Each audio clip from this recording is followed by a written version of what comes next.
And now on nights, it's time for the Financial Planning Show. Thanks to our financial planning gurus, Brett Steen, Blake Wentz, and Jacaranda Financial Planning, providing you with trusted and understandable super and retirement advice. Here's your opportunity to get some great financial advice from the gentlemen from Jacaranda Financial Planning, Brett Steen and Blake Wentz. Good evening. Yes, good evening, Dennis. G'day, Dennis. It's a question that people ask me to ask you. How much super do you need, or how much money do you need to fund retirement? Or is it a hard question? Look, it's a hard question, but there's a bit of a guideline that you can use. So I think it's a great question because people just sort of need to sort of have a feel for a number to get to. So look, there are some sweet spots that exist, Dennis, so that's good to know. And sweet spots means that you get some age pension and you've got this pool of money, and the combination of those allows you to have what's deemed to be a comfortable retirement. So if you have a bit of an idea of that, so as a couple, you own your home, you've got your roof over your head, sort of $740,000 allows you to have what's called a comfortable retirement. Now, comfortable for a couple is roughly about $62,000 a year. So that's the comfortable number for a client to have, which is CPI adjusted. So it's $740,000 of assets to help fund your retirement. If you're a single person, it's a bit less, isn't it, Blake? It's about $480,000 for a single person. Now, that will give them roughly $44,000 a year to live off. Now, of course, with all these numbers that we're talking about, if you spend less throughout your retirement, you need less. So it's quite a... we're trying to standardise retirement here and say, well, a single person needs $44,000 a year. That may not be the case. So if you think numbers, $480,000 will fund a single person quite comfortably, and $740,000 will fund a couple quite comfortably. What about... So it's a combination of your pension plus drawing down from that asset base. That's quite right. Do people, when they go into those retirement years, in those first, say, 3 or 4 years, do they find that it's a sort of a settling in, it's a readjusting of, what you actually need to buy and all that sort of thing? Do they tend to spend more early in the retirement?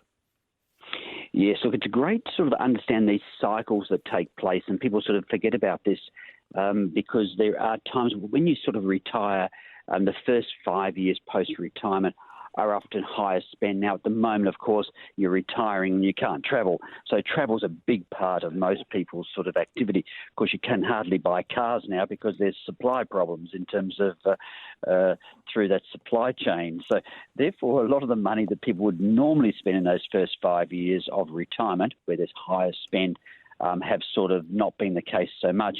But then what you find after that 5-year period, Dennis, people start to pull back a bit and there's less one-offs. In other words, less likely car upgrades. People get into a more common pattern in terms of spending. So that's sort of what happens in that next period of time. Then, of course, you get to those last years, and, of course, we help many people through the different stages of retirement in terms of funding that. But this is when people often need money to spend on health. And so they go into care facilities. They may be getting home care packages. Remember, it was the Dalai Lama who famously said, you spend the first half of your life sacrificing your health to build your wealth, and the second half of your life spending your accumulated wealth to get back the health that you destroyed, whilst you were trying to earn that money. So it's the circle of life. But it's a great point to understand that retirement is potentially 30 years. So the assets that you need to build, you do need to get advice around this to make your super monies or your investment monies work hard. You need to think about good strategies, building your super, maybe moving super from one partner to another, maybe creating a more diversified portfolio so it doesn't have the level of volatility which can scare people in retirement. So you need to have these combinations right, get advice around it, but these stages of retirement, if they can be modelled for you, then you can actually really understand that you're going to be quite comfortable in retirement, which is most people's objective, to be comfortable in retirement and know that it's not just until their life expectancy. You want a few more years on top of expectancy because statistics work such where some people die earlier, but a number of people die after their life expectancy. Once you get into your sort of late 80s, then the likelihood is you're going to get well into your 90s, because statistics mean that you've actually gone through that process. You're one of those ones who's left. So you want to make these monies work. Tonight on your fellows show in Sydney, we talked about... John Stanley, Yes, John Stanley, and we talked about term deposits. And so many people, Dennis, are finding they can't fund their retirement from the interest income off term deposits. Well, there's nothing. And so, yes, just nothing today. And so we're seeing more and more people as advisors. We're seeing people who are saying, I want you to create a diversified portfolio of investments. It has to have more volatility than term deposits, but I don't want much volatility, but I have to get some growth to fund my retirement. Otherwise, I'm actually going backwards. Yeah, it's very, very difficult. Now, here's a conundrum for you, gentlemen, Brett and Blake, from Gary. It's an off-air question, I owe $250,000 on my house, but I have $250,000 in shares. Should I sell my shares and pay off my house? It's a great question and quite a conundrum. I guess the first thought that comes to my mind is to work out what the capital gains tax would be from selling the shares. And if that's going to cause a bit of pain, then maybe it's a case of just letting things go for a little bit longer, simply because the income that you're going to be producing, and I'm assuming that the income is coming from shares, that there is franking credits and dividends that flow from these shares, and that's coming through. That's likely to be much greater than the interest cost that is being paid on the loan. Now, down the track, there's likely to be higher interest rates in a few years' time, and maybe you'd start to question what the cost of holding on to that loan actually looks like, and maybe it's best to liquidate some of those shares in order to free up some of the cash flow that's going towards debt repayments. So it is a bit of a conundrum, Gary, and I can appreciate it. It's not easy to answer, or particularly with your objectives in mind. But think about, shares at the moment are probably producing a better outcome than clearing debt. 96900 693. More of your questions for Brett and Blake coming up after the break. It might be about finance. You might be heading into retirement. Brett and Blake from Jacaranda Financial Planning here to help you out. And don't forget, the next seminar is coming up. It'll be in November, probably the 11th of November. But you need to book. There's no charge, but you need to book, and you get all of this information up close and personal at the RACV Club in Burke Street. No charge, but you do need to book. 1-800 40 2610, 1-800 40 2610, or go to jacarandafp.com.au for the seminar in November. We'll take a break. Your calls, don't be shy. Give us a call straight after these. Brett Steen and Blake Wendt are with me from Jacaranda Financial Planning, taking your calls. Hello, Paul. Hi, Dennis. Hi, Blake. Just wondering, I'm pushing 50. I was wondering about the benefits of fractional investing with apps like Webbull or Sharesies. It's a good question, Paul. It's probably a case of just making sure that you're understanding what you're investing in. So if you're investing in fractional shares, then make sure that you understand what companies you're investing in. Equally, there can be fractional property purchases that you're going into, and so just understand what the assets are. You're effectively owning a growth asset there, and there can be volatility. So just be aware, Paul, that things are moving up and down all over the place, and so it's important that you understand what's involved. Maybe get some advice around that and speak to an advisor. Perhaps there's other things that you could be doing, or creating more diversified portfolios that may align to comfort and being able to sleep well at night. So it's important that you look at these things, Paul, and make sure you understand what you're looking at. Brett and Blake. It doesn't offer any of that sort of fractional investment service? Well, we put together portfolios for clients. We don't often look at fractional investments. It's mainly for our clients seek probably full investment in direct shares like Commonwealth Bank and BHP. So that's probably more of the advice, or specialist managers really, Paul, where you can invest fractionally if you want. You own units in those investments. But again, speak to an advisor. We're here to help if you want. Just give us a call, and delighted to talk through that more with you, Paul. And Brett, I've just going back to the seminar date, the 11th of November. People will probably have some money to invest after they've won on the Melbourne Cup.